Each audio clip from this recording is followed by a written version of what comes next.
Welcome, folks. Today we are discussing the complexities of identity, specifically exploring the ideas presented in Making Sense of Identity. I'm eager to hear this. What are the core arguments presented in this piece? The central theme revolves around the multifaceted nature of identity and the limitations of reductionist approaches to understanding it. The author challenges two prevalent reductionisms: identity disregard and singular affiliation. Identity disregard ignores the influence of group identity on individual values and behavior, often assuming purely self-interested actions. Singular affiliation, on the other hand, assumes individuals primarily belong to only one group, neglecting the multitude of affiliations we all possess. So, the author argues against these simplified views of identity. How does the author support this critique?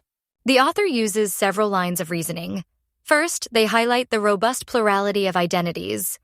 We can simultaneously be a citizen, a professional, a member of various social groups, and so on. The importance of one identity doesn't negate the others. Second, the author emphasizes the role of choice in navigating these multiple identities.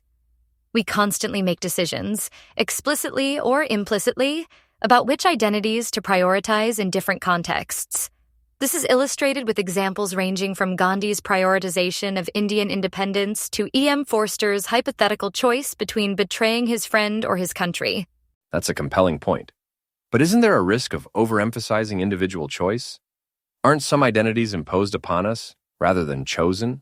You're right to challenge that. The author acknowledges that our choices are constrained. We can't choose to be something we're not, like a blue-eyed teenage girl from Lapland. However, even within these constraints, significant choices remain. The author uses the example of Eugenio Colorni, who chose to join the Italian resistance over his academic career during Mussolini's regime. This highlights that even under severe constraints, choices about identity and its prioritization are still possible. I see.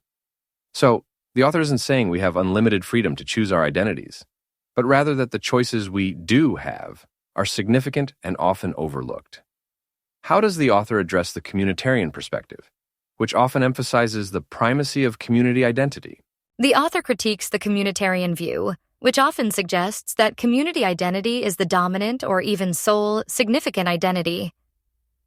They argue against two main communitarian claims. One is the idea that community-based norms completely determine our reasoning and ethical judgments, leaving no room for alternative perspectives. The other is the notion that identity is purely a matter of discovery, rather than involving choice.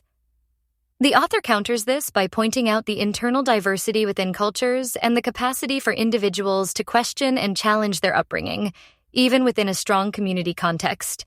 That's interesting. Could you give an example of how the author illustrates this point about questioning community norms? Yes. The author uses the example of the vast atheistic and agnostic literature in Sanskrit and Pali, despite the common association of Indian traditions with religion. This demonstrates that even within a seemingly homogeneous cultural context, diverse perspectives and choices exist.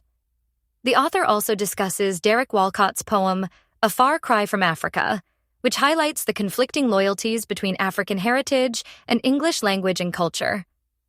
Walcott doesn't simply discover his identity. He grapples with the competing demands of these different affiliations. So, the overall message is that while context and background significantly shape our identities, we are not simply passive recipients of these identities. We actively negotiate and choose among them, even if those choices are made within constraints. Is that a fair summary? Yes, that's a very fair summary. The author ultimately argues for a nuanced understanding of identity, recognizing its complexity, the role of choice, and the limitations of reductionist approaches. It's not about denying the influence of community or background, but about acknowledging the agency and decision-making involved in shaping our identities. It's a call for a more sophisticated and realistic understanding of how we define ourselves and our place in the world. Thank you for clarifying that. This has been a very insightful discussion. You're welcome. Thanks for joining us, folks.